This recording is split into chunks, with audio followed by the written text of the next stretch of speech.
Nos pueden encontrar en la red como www.ansusmultimedios.com. Contáctanos a través de nuestras redes sociales. Búscanos en Facebook e Instagram como Ansus Multimedios Radio. En Twitter como Ansus Multimedios.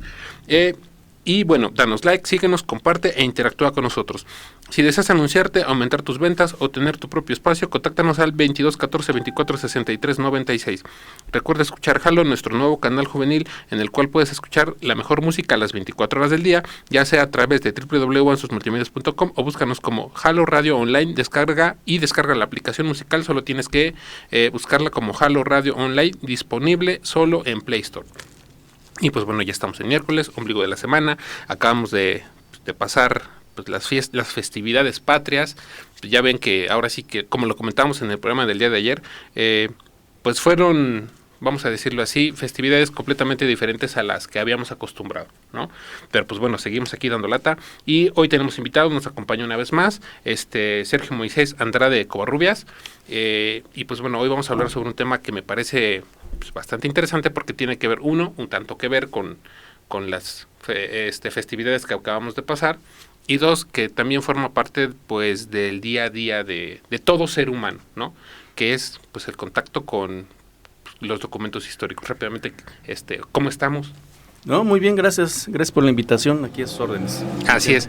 Bueno, rápidamente, algo que andaba yo pues echándole un ojillo por ahí, ¿no? Ahora sí que en el tema de las redes es que, pues bueno, de entrada me gustaría simple y sencillamente hacer mención de que yo creo que todos hemos tenido a lo largo de nuestra vida, sea lo que sea que nos dediquemos o en el lugar en el que nos encontremos ya sea de México o del mundo, pues contacto con algún documento histórico, ¿no? Ya sea desde la fotografía del abuelo que está ahí guardada, que nos dice cómo eran las cosas en el lugar en donde él vivía, hasta pues, documentos históricos pues, como tal, pues, avalados por instituciones como lo pueden ser, pues no sé, gubernamentales, civiles o hasta incluso privadas, ¿no? Uh-huh. Por ejemplo, y que cada una pues obviamente cumple con diferentes funciones pero la gran pregunta es, y esto está así, no sé, ayer lo comentábamos muy al aire, o sea, ya casi finalizando el programa, y es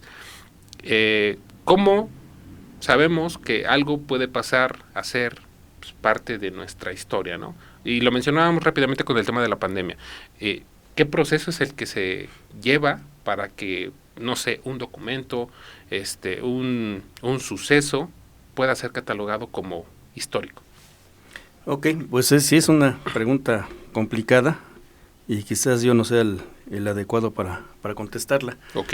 De hecho, debería haber invitado un historiador. Yo soy no sé, vaya, porque esto va en relación al respeto que le debo a la profesión de sí, historiador, claro. ¿no? O sea, hoy ya mucha gente escribe o dice que escribe historia, ¿no? Hace relaciones o crónicas que realmente poco tienen que ver con la profesión del historiador, a quienes respeto mucho. Yo soy licenciado en Administración, estudié la maestría en Historia, y ahí me enfrenté precisamente con estos problemas, ¿no? O sea, claro, de chavo, de secundaria, donde sacaba yo las mejores calificaciones, pues era en Historia, curiosamente, o en Literatura, o en Geografía, cosas que no tuvieran que ver con matemáticas y demás, asuntos científicos. Entonces digamos que mi propensión hacia eso siempre me gustó, pero bueno, estudié Administración Pública por cuestiones de índole familiar, pero justamente trabajando ya en el Instituto Cultural Poblano, con Juan Carlos Canales, él alguna vez organizó una serie de pláticas sobre la historia, ¿no? Y el trabajo del historiador, la historiografía. Ahí me di cuenta de que es otra cosa muy diferente, ¿no? O sea, el relato histórico o lo que nos cuentan, ¿no? La historia oficial, la de los héroes y las batallas, al trabajo realmente de investigación que representa esto. Sí, así es. Entonces, ese fue digamos, el puntal para que me decidiera estudiar la licenciatura en Historia. Yo quería estudiar la licenciatura, pero curiosamente en ese momento salió la convocatoria para la maestría. Entonces yo hice los trámites necesarios, soy de la primera generación de la maestría en Historia del Instituto Alfonso Vélez Pliego. Ok. Entonces ahí se da uno cuenta realmente de lo que se trata el trabajo historiográfico, y por eso mismo, repito, mis respetos a los historiadores y quienes ellos realmente sí tienen esta formación, ¿no? O sea, no quiere decir que yo sea un ignorante, mucho menos, pero sí uno llega de otra disciplina y se enfrenta a problemas de trabajo de la historia, ¿no? Metodológicos, ¿no? Y que tiene que ver con esto de, bueno, cuando un documento es histórico y cuando no.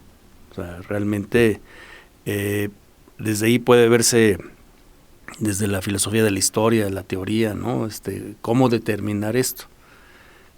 Hay quien dice que un documento es histórico pues hasta que se lee, o sea, mientras no. O sea, el documento está ahí guardado, no sirve para nada, ¿no? Ok, sí. Entonces, hasta que se descubre, se revisa, se critica, se confronta con su autenticidad, porque tiene que ver con quién lo hizo, qué época transcurría, ¿no? Incluso el mismo soporte, ¿no? Si es hecho a manuscrito, que en fin, es son una infinidad de elementos que hay que tomar en cuenta para como tal dictaminar que claro, es. Claro, sí. ¿Y para qué le va a servir a uno, no?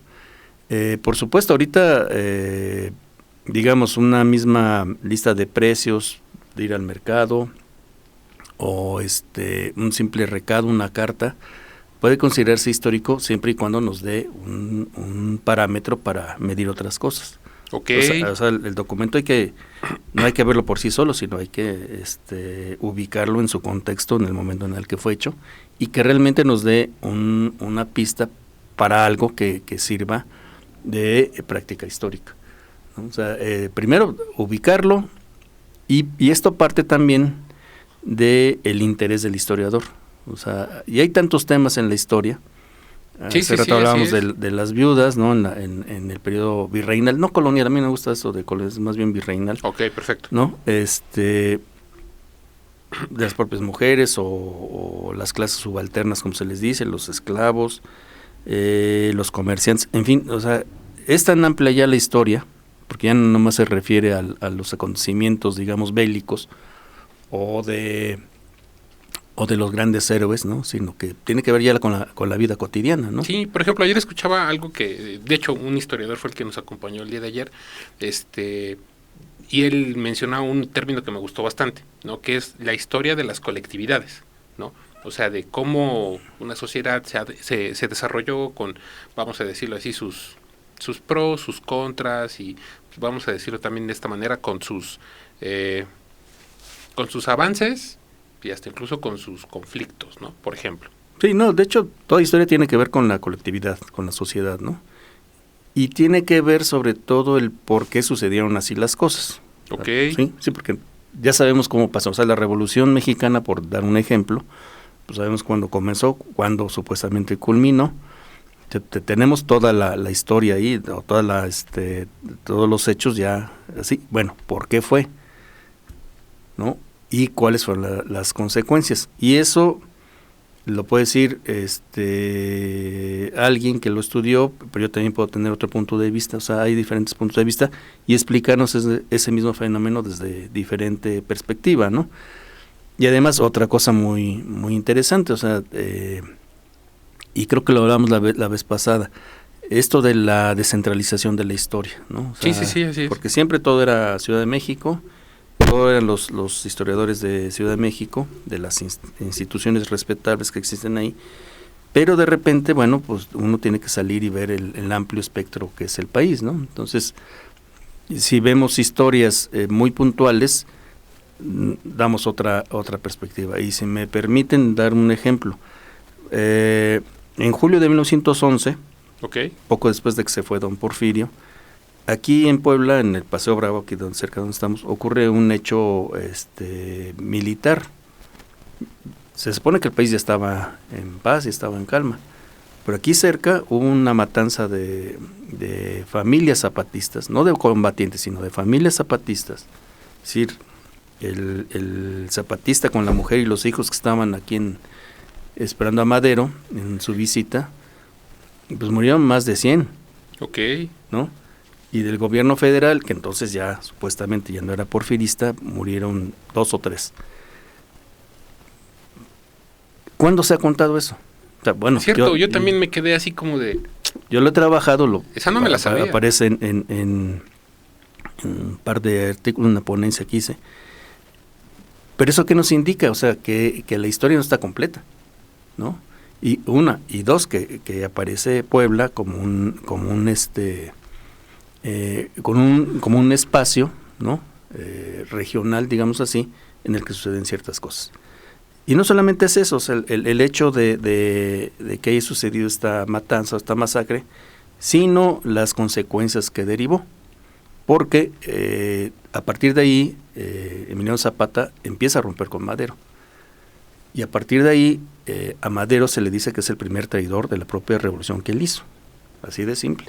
O sea, si ahorita se quiere ver como el apóstol, bueno, claro, su gobierno sí fue el más democrático que ha habido, pero también se le puede cuestionar muchas cosas. Y curiosamente, quien ordena la masacre, el general Blanquet, bueno, entonces coronel, Madero le da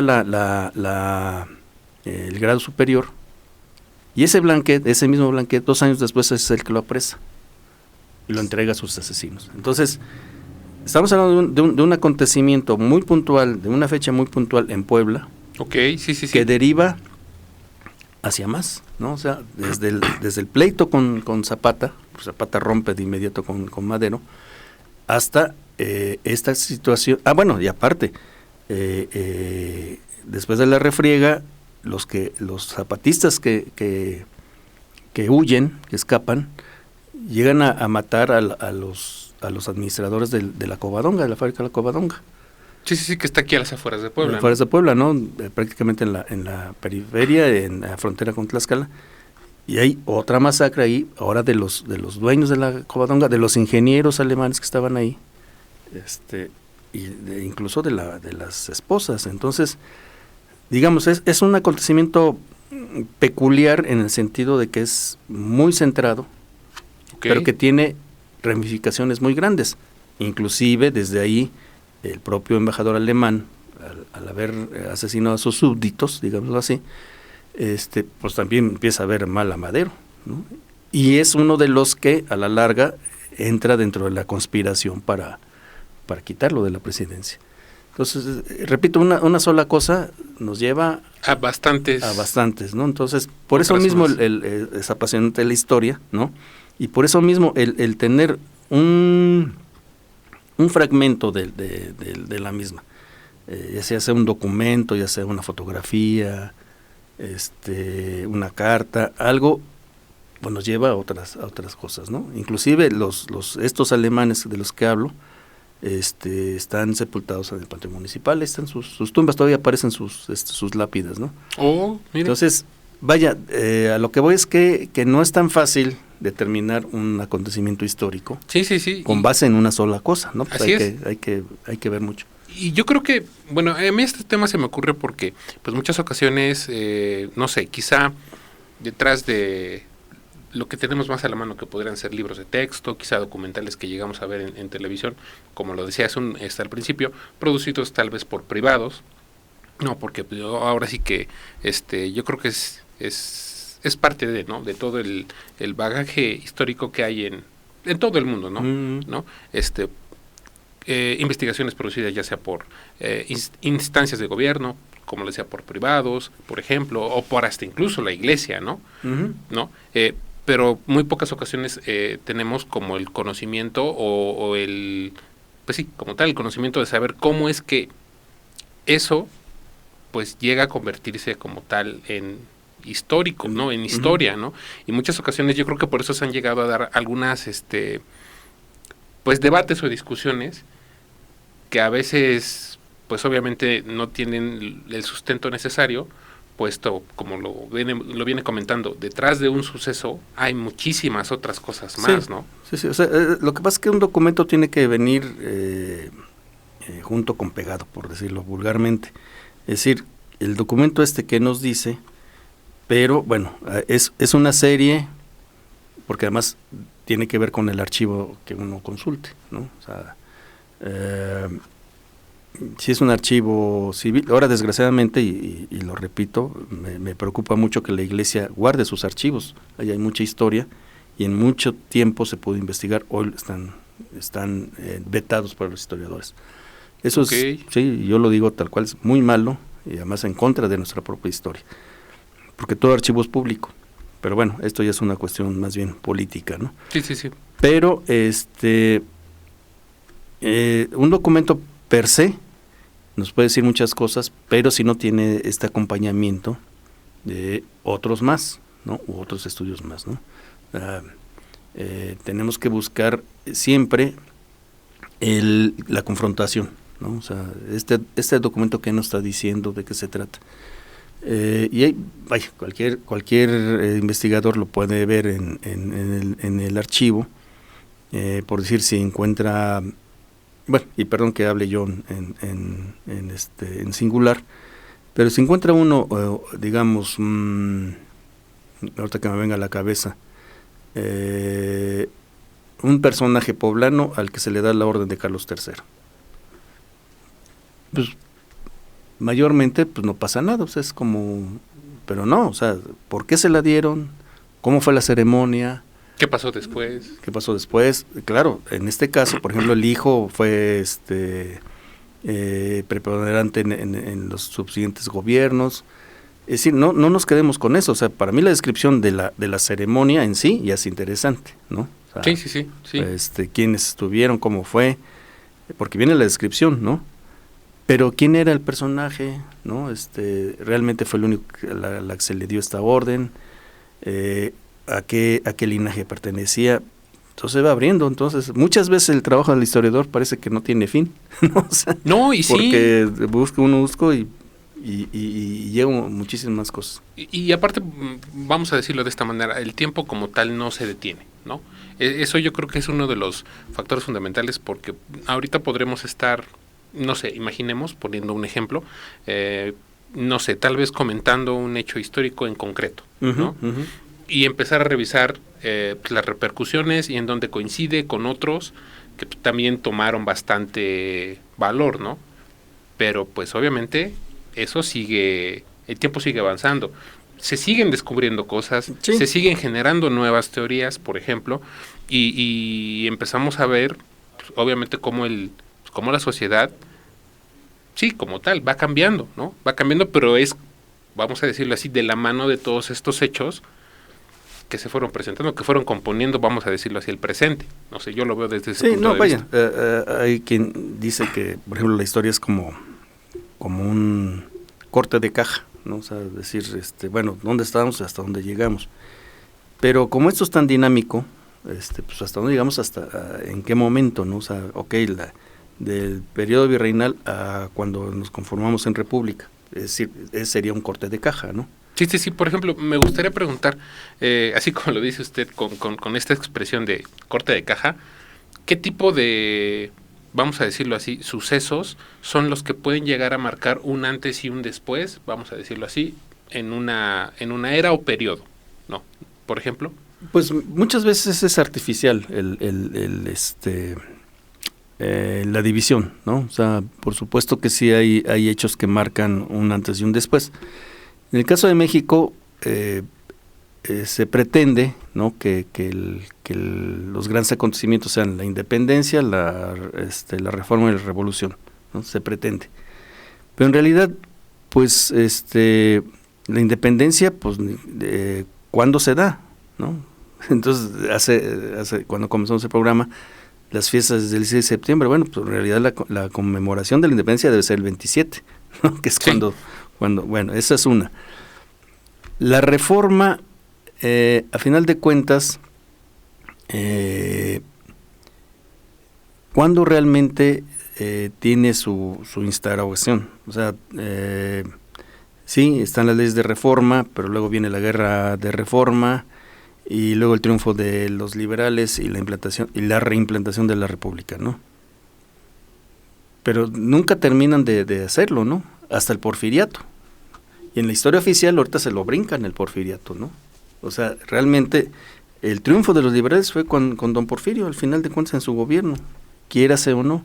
que haya sido una dictadura y lo que digan, pero el triunfo de los liberales fue con don Porfirio, sin cumplir totalmente a cabalidad los lineamientos de la reforma, eso es cierto, pero no se le puede echar toda la culpa a él, sino estaban los intelectuales que estuvieron en la reforma y que hicieron un caso omiso de que él no cumpliera a cabalidad.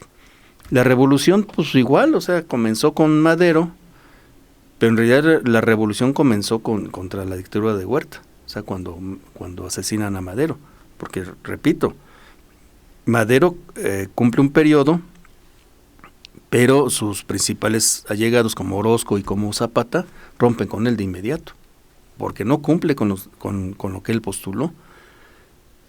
Claro, es gobierno, pero cuando llega Huerta, ahí sí realmente comienza la revolución, y que además es una guerra civil, ¿no? O sea, también ahí hay que diferenciar. Y el triunfo de la revolución, bueno, se puede decir que es en la prolongación de la Constitución de 1917, se puede decir, pero aún así todavía sigue un ratote en el que siguen peleando ciertas facciones, hasta que, bueno, ya se institucionaliza con Lázaro Cárdenas.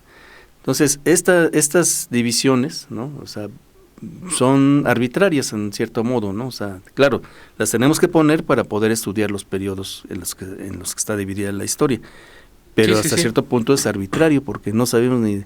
Es más, hay cosas que suceden y que no se le hacen caso, o sea... Por decir, la guerra de castas de Yucatán duró siglo y medio. ¡Auch! ¿No? Entonces, pero como era allá, pues ni se tomaba en cuenta, no entra dentro de la historia nacional, por decir, ¿no? O hechos como que en un momento dado ya, en unas zonas del país ya todo estaba bien y en otras seguía... Todavía encendida la... Exacto, entonces... Sí, es muy difícil, claro, pedagógicamente, ¿no? Pues sí le ayuda a uno el tener cierta división de la historia. Y políticamente, por supuesto, pues hoy se ve con este gobierno, o sea, a él le conviene decir que es la cuarta transformación porque vienen otras tres, pero pues en realidad ni hubo transformación, ¿no? Sabemos, no, sí, en realidad ni sabemos los frutos de eso, ¿no? Entonces, políticamente, pedagógicamente, pues sí nos ayuda, pero en la realidad hay muchas imbricaciones entre periodos, ¿no? Sí, así es.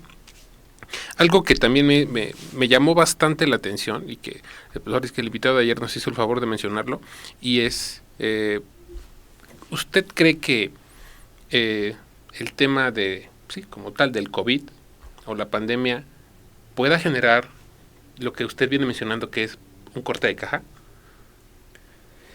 Pues debería porque, y eso no a nivel nacional, a nivel mundial. Sí, así es.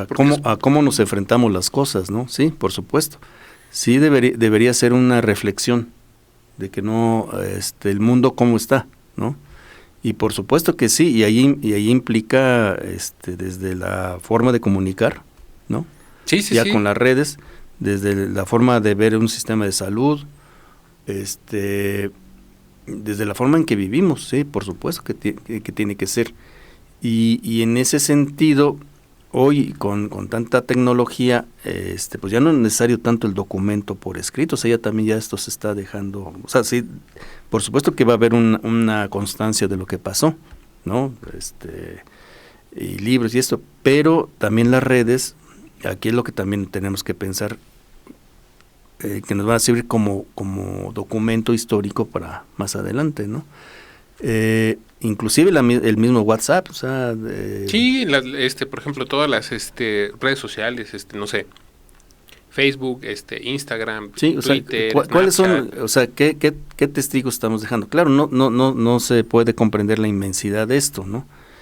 Se puede comprender el simbolismo de la comunicación en un momento dado, ¿no? Sí, cómo la gente se comunicó, qué es lo que dijo, cómo, por ejemplo, pues mis amigos que conocí en la primaria, algunos de ellos fallecieron, ¿no? Ya nunca los volví a ver. Entonces, para mí es el recuerdo de ellos, pues también, pues ¿dónde quedó? Ya no tengo ninguna, ya no tengo ninguna huella, ¿no? Más que el recuerdo. Así es. Entonces, sí tenemos, y en ese sentido a lo que me refiero, o sea, cómo vamos a enfrentar la realidad de hoy en adelante, eso sí. por supuesto. ¿Que nos puede ayudar la historia? Claro, porque también hay que recordar que salieron algunos datos y algunas imágenes de cómo se enfrentó la influenza de 1916-18, ¿no? O sea, cómo la gente se preparó o cuáles eran las disposiciones sanitarias, ¿no? Las mismas guerras nos enseñan cómo cubrirse de algún padecimiento o de alguna problema de salud a gran escala. Si algo tienen las guerras es que nos deben enseñar eso, ¿no? O sea, cómo la gente reaccionó hacia eso, ¿no? O sea, la conflagración fue una cosa, pero cómo los países salieron en términos económicos y sanitarios, ¿no?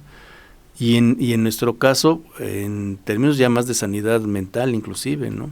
Porque pues todo este encierro, el estrés, el susto, el futuro, pues sí, la verdad es que sí, el futuro, cómo nos viene. Entonces aquí sí, por supuesto, yo creo que sí hay un corte de caja, debe haber un corte de caja y una reflexión a cómo se va a hacer las cosas. Sí, porque bueno, ahora sí que en un comentario rápido, yo creo que, como lo mencionó usted, ¿no? Obviamente nos llegó a cambiar, vamos a decirlo así, toda la realidad como tal, ¿no? Cómo convivíamos, cómo trabajábamos, cómo estudiábamos. Y pues bueno, yo creo que aquí, no sé, tal vez, y bien lo menciona, ¿no? En algún momento, todas las fotografías que tomamos, todos los videos que grabamos, todas las nuevas mecánicas que se empezaron a desarrollar a partir de, forman parte de, pues como tal, una evidencia, ¿no? De lo que está sucediendo en este momento, que posteriormente va a servir para, vamos a decirlo de esta manera, para triangular lo que sucedió en vamos a decirlo, en este 2021, aquí en México, en Estados Unidos, no sé, en Sudamérica, en Europa, para poder llegar a, vamos a decirlo así, a un hecho un tanto más sólido, ¿no? Sí, yo pienso en los historiadores del futuro y pobrecitos, van a tener muchísimo trabajo, porque si nosotros trabajamos con documentos, con fotografías, documentales... Con lo tangible, dirían por ahí. Lo tangible, no, inclusive con los recuerdos de las personas mayores, ¿no? Porque también la historia oral tiene que ver, pues los que van a hacer historia dentro de un rato van a encontrar tal cúmulo de información. Sí. Que pues gracias. No, ahí sí no me atrevería a entrarle, ¿no? Sí. Por ejemplo, ahorita estábamos tomando los ejemplos de, por ejemplo, el tema de la Revolución Mexicana, de, como dice usted, los cortes de caja, cómo es que se han ido dividiendo los periodos para obviamente facilitar su estudio, ¿no? Uh-huh. Pero me gustaría preguntarle, y no, espero a lo mejor se sepa ese tipo de datos, si dicho de esta manera, como tal, un historiador, ahora sí que de profesión, de formación, perdón, esa es la palabra, quisiera poner, vamos a decirlo así, un hecho como tal, volverlo un documento bueno, volverlo histórico como tal. ¿Qué es lo primero que tendría que hacer? Bueno, normalmente el historiador parte de intereses. Ok, ¿no? Perfecto. Y ya con la profesión tan especializada, pues ya hay gente que se dedica a la historia del arte, a la historia de política, a la historia económica, a la historia social, a la historia agraria, a la historia de las mentalidades, a la historia del cine, en fin. Ya está tan fragmentado digamos, el motivo histórico. Ya tiene muchas ramificaciones, muchísimas, ¿no? De esa ¿no? manera. La historia de género, en fin. Entonces, bueno, ahí, claro, eso no quita que tenga la obligación de conocer en general el periodo o lo que se ha escrito sobre los hechos, ¿no? Incluso de la historia en general, ¿no? O sea, okay. Se debe tener un conocimiento básico. Entonces aquí parte de la cuestión del interés del historiador. Eso es como el primer punto de partida, sí, ¿no? Sí. A mí me interesa estudiar esto, incluso la misma familia, ¿no? O sea, quiero estudiar mi familia, ¿no? Creo que ahí es el punto de donde uno parte todo, ¿no? De dónde vengo, ¿no? Okay. Pero bueno, aquí la cuestión es realmente hacia dónde me voy a dirigir y qué es lo que voy a investigar, ¿no? Entonces, Si tengo ya algo enfocado, irme sobre eso y conocer en primer lugar lo que se ha escrito, ¿no? O sea, sobre el mismo hecho. Si no hay algo escrito, tarea más difícil, ¿no? O sea, porque va uno a remontar más cosas. Pero si tiene uno por lo menos el referente, y no digo documento, sino referente, porque bueno, puede ser, y ya a estas alturas del siglo, puede ser en papel, puede ser en video, puede ser en foto, puede ser en platicado, una misma pintura nos puede dar mucho de referencia histórica, ¿no? Fíjese que aquí rápidamente me gustaría preguntar también, como lo acaba bien de mencionar, ¿no? Pueden ser documentos, ¿no? Por ejemplo, historia oral, como decía hace un momento también, incluso objetos, ¿no? Lo sí, decía claro. como, por ejemplo, una pintura, no lo sé, quizá a lo mejor un inmueble, tal vez, claro, por ejemplo. Claro. Y no sé, quizá hasta incluso de algunas piezas, ¿no? Que podremos encontrar instrumentos musicales, muebles. Un carro antiguo, por decir, carro de los antiguo, 50. Por ejemplo, ¿no? A partir de ahí, pues, un bochito, por decir, ¿no? O sea, ok. Pues, el bochito está original, tiene las vestiduras, cuándo se construyó, en fin, o sea, hay que y a quién perteneció, en fin, por de ejemplo, todo. Fíjese que rápidamente, una ocasión, hace ya varios años, en un trabajo que me pidieron para una persona que se dedica, no sé, ahorita, que se dedicaba a la venta de antigüedades, entre las cosas que me pidió que le fotografiara era una barra de boticario enorme, no, grandísima, y recuerdo que le decía, oiga, y todo lo que está allá adentro, me dice, todo es original, tiene todo original, así tal y como estaba, nos la trajimos para acá. Dije, ay, impresionante, y teniendo el chance de acercarse un poco, pues sí veías todos los frascos, obviamente pues, todo debidamente cerrado, con su respectivo candado. Sí. Y veías una infinidad de frascos con, pues, obviamente, su descripción en cada frasco. Eso podría ser, por ejemplo, una evidencia quizá de la historia de la medicina. De la medicina y de ¿cómo le diremos? La cristalería. O sea, porque mire. ¿Dónde se realizó este frasco, ¿no? O sea, qué tipo de vidrio es. O sea, hasta incluso de la imprenta, por ejemplo, ¿no? Claro, sí. O sea, quién puso la etiqueta. La etiqueta. Sí, todo tiene, toda esa historia, dicen por ahí, ¿no? Entonces, si le sabe uno buscar, le encuentra muchísimo. Hay un maestro de la UAP que anda en eso, o sea, el catálogo, por ejemplo, en el Museo de Santa Mónica, de todo lo que tenemos de cristalería, o sea, cuándo se fabricó, cuál fue la técnica, qué tipo de vidrio es, qué deformaciones tiene, en fin, o sea encontrar, y uno se queda sí. así, ay caray, pues no es un frasquito, no es un frasquito, es viene de tal lado. ¿Qué estaba pasando historia, qué estaba pasando en esos años? ¿Cómo estaba, vamos a decirlo así, por la industria del cristal, sí. Cristal, ¿Qué técnica se utilizó? ¿Para qué se utilizaba? Porque por lo que yo he más o menos en algún momento visto en documentales, pues el vidrio era un material pues, bastante especial, ¿no? Sí, por ejemplo, tomando un ejemplo así rápidamente. Entonces es encontrar, por ejemplo, en objetos, en personas, ya lo veníamos mencionando, en inmuebles, todas esas cualidades, vamos a decirlo así, desnudar completamente todo lo que las posibilidades que tenemos de aprender de Sí, vaya, por ejemplo, una casa. Yo recuerdo hace 3 años, estaba trabajando con casas del barrio del Alto, y en una casa me encuentro un inventario de las cosas que existían ahí. Entonces, con lo que logré ver, pues entonces era una tenería o algo que tenía que ver con pieles, ¿no? Entonces, bueno, claro, si uno estudia el barrio, puede ser que ahí existía este tipo de industrias, pero está el inventario, entonces te dice cuál es efectivamente los instrumentos que utilizaban, los materiales que tenían al momento de su venta. Es decir, o sea, porque esa es la otra, o sea, se vende con todo. Entonces, a la hora de venderse, tenía este tipo de materiales. Bueno, ¿qué fue lo que tenía antes?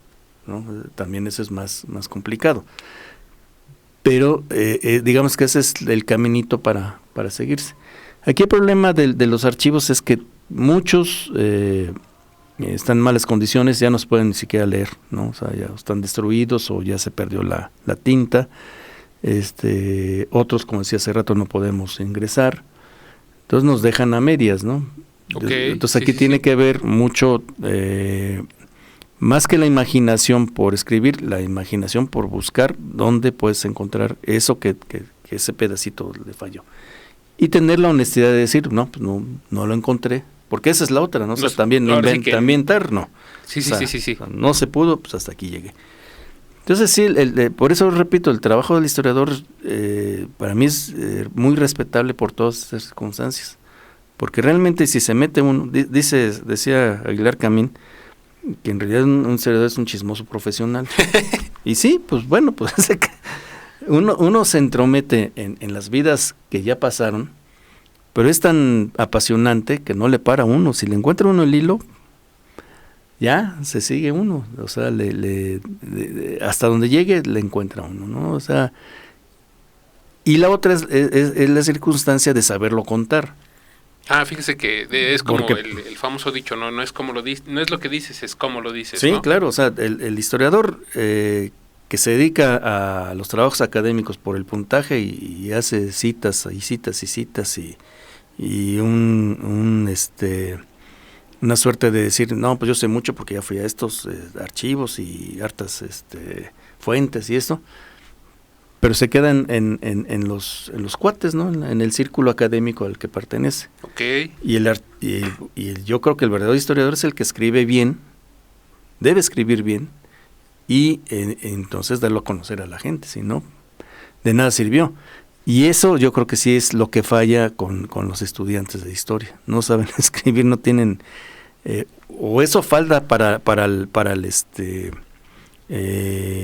programa de la licenciatura, que sepan escribir no sé si lo tengan o no, o sea, un programa de redacción. Por ejemplo, yo escuchaba hace algún tiempo veía un diálogo que estaba generando Eduardo Galeano. Uh-huh.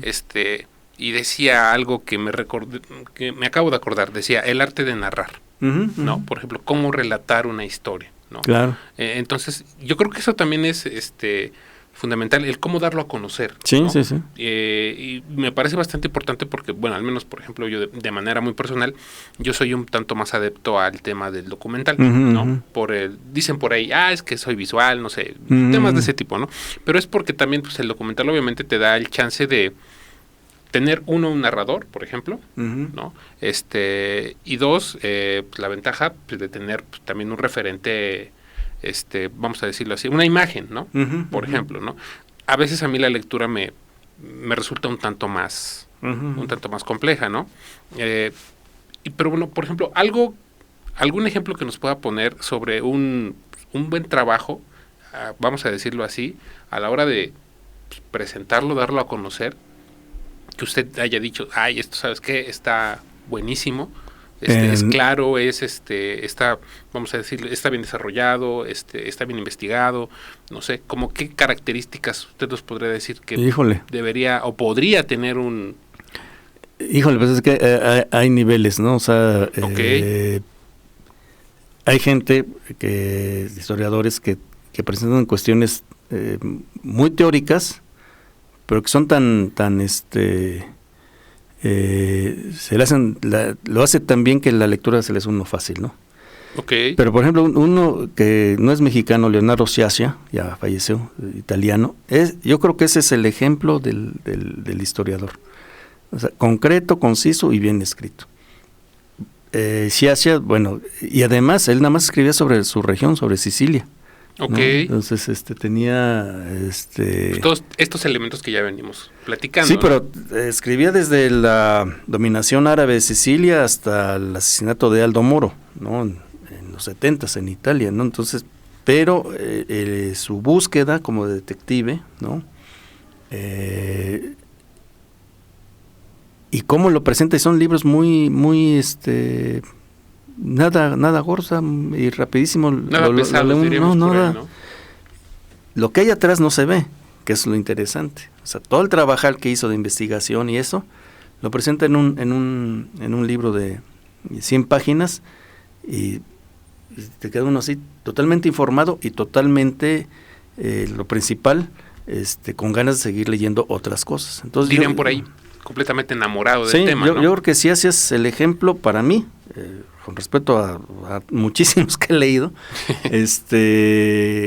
que nos da una idea de cómo escribir. O sea, por ejemplo, para mí, ese sería mi ejemplo de cómo contar las cosas, ¿no? Manuel Vázquez Montalbán, por ejemplo, otro español, que se dedicaba a la historia, a la novela policíaca, pero que en un momento dado hizo novela histórica, también, o sea, cuidado, o sea, lo inmersen a uno en el periodo, en el hecho, que tal pasa que uno está ahí, pero además lo dejan uno con esa gana de que ya comprendí, ya entendí. Eso de eso se trata. Y bien dicho, bien escrito. Por ejemplo, algo que esto que acaba de comentar me parece que es novela histórica, ¿no? Uh-huh. Por ejemplo, en México, pues yo no soy muy adepto al tema de la novela, pero pues, conozco el referente más popular, que es el Mastretta, ¿no? Uh-huh. Por ejemplo, con esto de Arráncame la vida, que pues, pasó del libro al cine también. ¿Qué hay detrás de la novela histórica? No sé qué nos puede decir al respecto, porque pues obviamente estamos hablando de que se está mezclando la ficción con la historia, ¿no? En particular, ¿qué nos podría decir de pues primero que, como alguien decía, no, pues toda historia es novela, ¿no? Entonces hay que saberla escribir bien. Ese es lo primero, ¿no? Pero realmente, novela histórica en México, pues Martín Luis Guzmán, ¿no? Ok, sí. Azuela. Yo creo que los de... Vaya, Carlos Fuentes quiso hacer, pero no le salió muy bien, digo, en mi particular punto de vista. Y alguien que lo hizo en tono irónico, Jorge Ibargüengoitia. Ok. O sea, es, por ejemplo, Los Pasos de López, ¿no?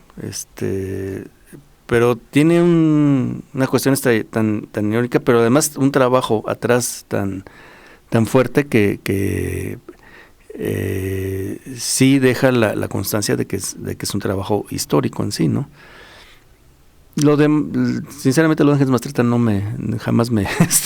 Sí, no, le digo, es que es pero para la gente que nos llega a escuchar, es el referente más... Sí, más, vamos a decirlo, más conocido, ¿no? Sí, pero pobre en sus resultados desde mi punto de vista, Okay. ¿no? O sea, hay más bien hay que irse al siglo XIX con Paino, por ejemplo,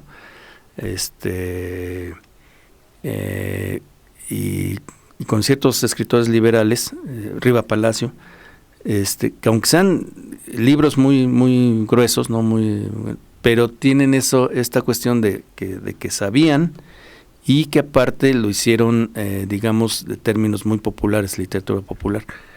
Tenía, por supuesto, su retintín, dicen los españoles, o sea, el motivo para que la gente leyera y conociera lo que pasó a favor de los liberales, eso indudablemente. Ok. Pero sí, Guillermo Prieto, por ejemplo, o sea, tienen esta capacidad de bien escrito y darnos los hechos más fehacientemente.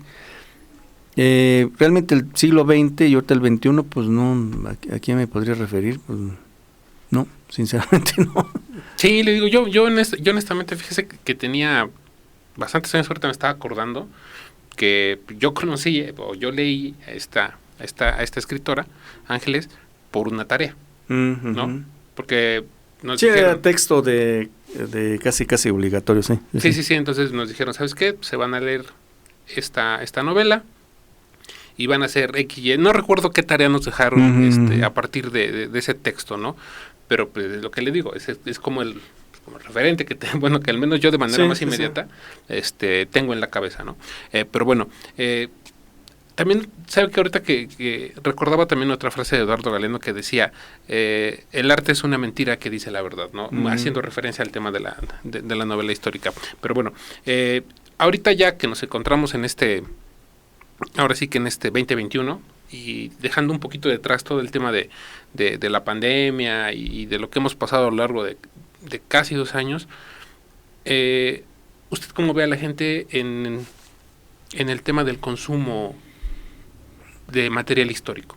O sea, ¿ha visto o no sé si haya percibido que hay un poco más de gente interesada en conocer más sobre hechos históricos? Yo creo que el tema histórico siempre ha sido un buen material para vender, o sea, indudablemente. Aquí el problema es que se compra, que se lee, ¿no? O sea, ¿qué consumimos, no? Sí, porque a final de cuentas la historia, y lo decíamos hace rato, pues comienza con la propia familia, ¿no? O sea, quién soy, de dónde vengo, quiénes fueron mis ancestros, ¿no? ¿Qué hicieron, qué dejaron de hacer? A uno siempre lo tiene, y creo no ser el único, a uno siempre lo tiene en mente, ¿no? Y creo que la literatura histórica, ya sea novela, ya sea historia académica, siempre ha sido muy, muy, muy buscada, ¿no? Aquí el asunto es, bueno, ¿qué es lo que vamos a consumir? ¿Qué es lo que vamos a leer? ¿No? O sea, porque creo que no ha bajado creo, o sea, no, tampoco tengo los datos a la mano, ni mucho menos directamente, pero si uno se da una vuelta por las librerías, es de lo más buscado, ¿no? Y por ejemplo, ¿y qué tipo de historia cree que sea como la más, al menos en México, ¿no? Al menos en México, ¿qué cree que sea lo más pedido, no? El tema de la revolución, el tema de, no sé, las culturas prehispánicas o novohispánicas, no sé, ¿qué cree que sea lo más consumido, al menos en México, en el tema histórico? Pues yo creo que un personaje que busca mucho la gente y que también está mal estudiado es Don Porfirio. O sea, yo creo que es el personaje ¿por excelencia? Sí, de la novela histórica. Sí, o sea, si uno lo ve y uno ve las páginas dedicadas a Don Porfirio, pues hay un montón de cosas que dices, oye, dedícate a estudiar otras cosas, ¿no? Sí, no, sinceramente, o sea, está mal satanizado y está mal endiosado, o sea, no se le da el justo medio. O sea, los que lo satanizan están mal, los que lo endiosan están igual de mal, ¿no? O sea, yo creo que es un personaje, sí, que se debe estudiar, pero en su justo medio, equilibrado. Yo creo que es eso, yo creo que es la revolución, un poco también el tema. Y últimas fechas, bueno, con esto del bicentenario de la consumación de la independencia, pues también un poco la lucha independentista. Pero igual, yo creo que se han olvidado los viejos autores, o sea, ese es el problema. No tanto que se lea o no se lea, sino que se han olvidado los viejos autores. Entonces yo creo que hay que regresar a nuestros clásicos, por decirlo con una frase manida, ¿no? Pero que sí es necesario rescatarlos, ¿no? O sea, sí, inclusive yo nunca fui fan de Monsiváis, pero en un momento dado yo creo que también hay que retrotraerlos, hay que regresarlo para ver qué nos podía decir. Paz ni se diga, ¿no? Sí, así es.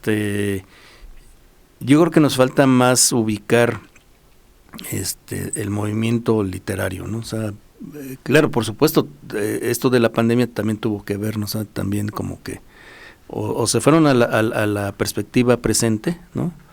O de plano fallaron en dar a conocer nuevos temas, ¿no? O sea, yo creo que ha bajado un poquito y no se culpa a nadie, o sea, no, o sea, sinceramente yo creo que fue alrededor del mundo, ¿no? Por ejemplo, esto en el tema de la literatura, por ejemplo. Habíamos mencionado también el tema del documental, ¿no? Que pues obviamente tienen, vamos a decirlo así, como las mismas características, solamente que pues obviamente uno es material audiovisual y otro es material pues impreso como tal, ¿no? O escrito. ¿Qué opina de esta fusión de el tema de las plataformas, ¿no? Para poder ver una infinidad de series, películas y demás? Pues que es necesario, o sea, y además es pero inevitable. Yo iba como muy encaminado al tema de, ¿y usted qué opina del tema de las series históricas? Que ha sido como un elemento, pues, no sé, a mi considerar un tanto nuevo, ¿no? Nuevo, no sé, ¿qué opina usted? Sí, bueno, había telenovelas que hacía Ernesto Alonso, ¿no? Sí. Pero yo creo que sigue fallando, o sea, no le veo, digo con perdón de quien los haga, pero no veo esa sustancia así que, o sea, seguimos repitiendo el hecho de los héroes, ¿no?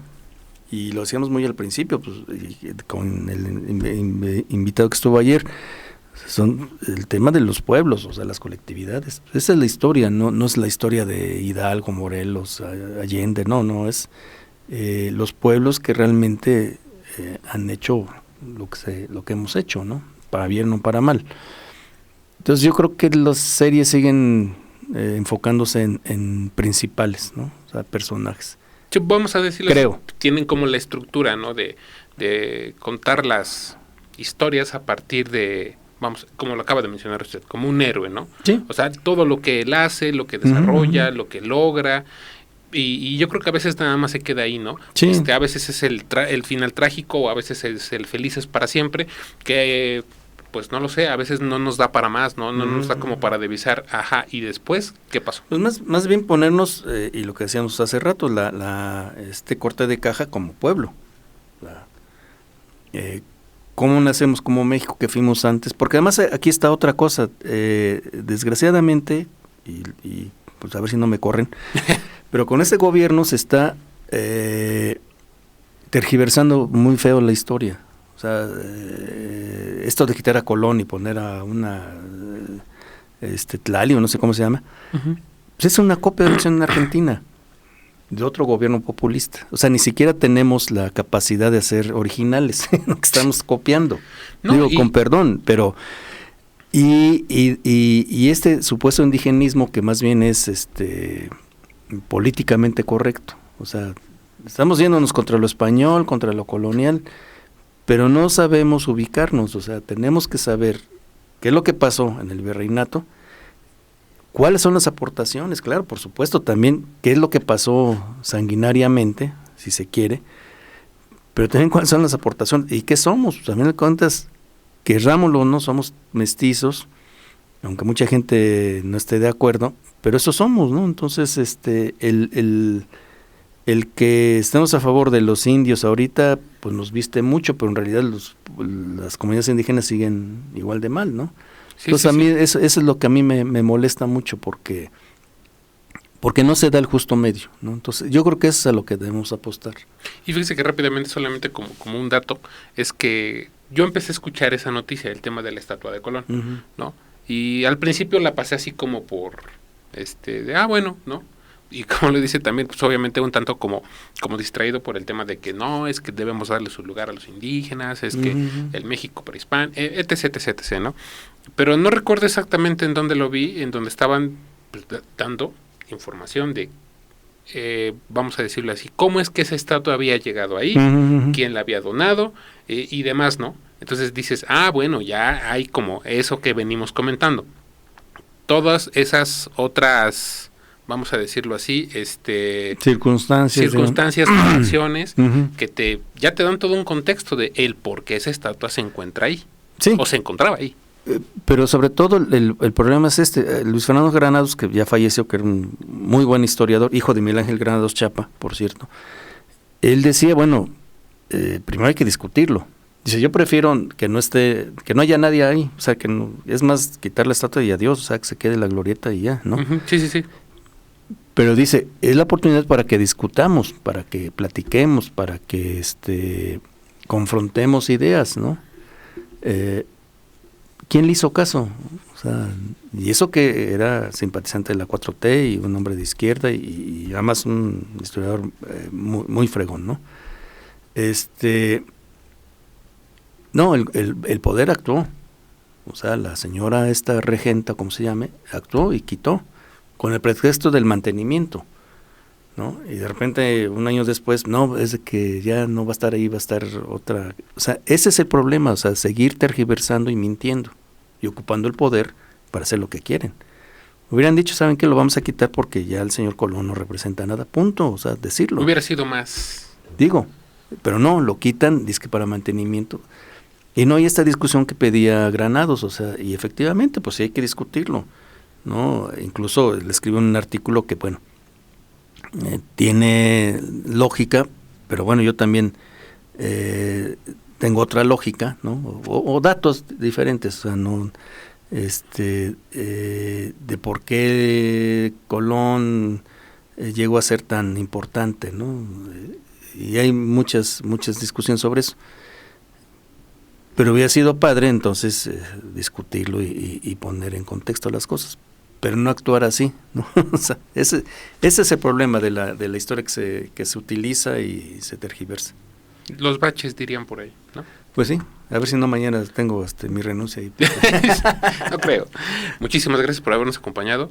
Yo creo que el programa del día de hoy nos dio un panorama de que hay detrás, ¿no? De muchas ocasiones, quizá de como lo decía usted, un libro que llegamos a adquirir en una librería, a veces en un bazar, por ejemplo, del documental que llegamos a ver pues en televisión abierta o en televisión de paga, por ejemplo, y hasta también de mucho de lo que se encuentra en todos los museos del mundo, ¿no? Uh-huh.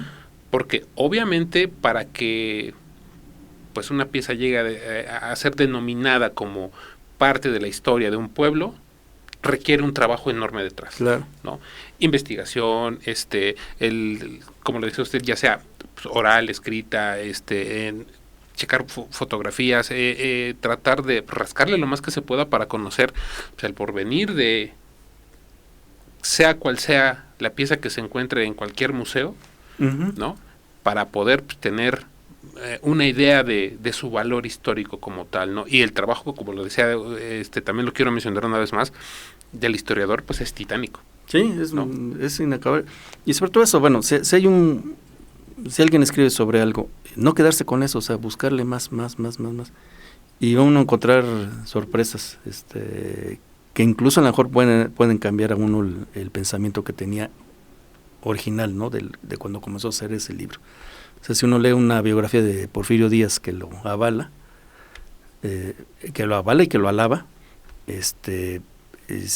pero uno busca más, va a llegar a tener una capacidad de decir, bueno, las cosas no son así, tal como me lo dicen, pero tampoco como lo dice el otro, ¿no? Yo creo que es lo importante de la historia, tener un justo medio. Muchísimas gracias por habernos acompañado. No, al contrario. Rápidamente tenemos un pequeño anuncio. La SSH, Escuela de Comunicación y Ciencias Humanas, cuenta con más de 30 convenios y 24 años formando profesionistas exitosos. Por eso somos tu mejor opción. Inicia clase con nosotros, inscripciones abiertas, aprovecha esta oportunidad y no te quedes fuera. Inscríbete gratis, obtén 30% de beca, sin examen de admisión, atractivo plan de becas, clases interactivas, alto nivel académico, plataforma digital gratis, sin pagos extra, biblioteca y laboratorio especializado. Para tu seguridad, realiza tu proceso de admisión en línea a través de www.ssh.edu.mx. Te ofrecemos licenciatura en Comunicación, Administración, Derecho, Mercadotecnia y Publicidad. Nuestra área de posgrados te ofrece especialidad en Comunicación Corporativa, maestría en Alta Dirección. No esperes más. Recuerda www.ssh.edu.mx o contáctanos a través de WhatsApp al 2229 21 49 52. Estamos ubicados en la 7 Sur 1107, Centro Histórico, Puebla. Una vez más, muchísimas gracias. Al contrario. Y eso fue todo por hoy. Estamos en su programa Acá Entre Nos. Recuerden a través de www.ansusmultimedios.com. Estamos en Twitter como Ansus Multimedios, en Instagram y en Facebook como Ansus Multimedios Radio. Hasta la próxima. Esto es Ansus Multimedios. Contáctanos a través de www.ansusmultimedios.com.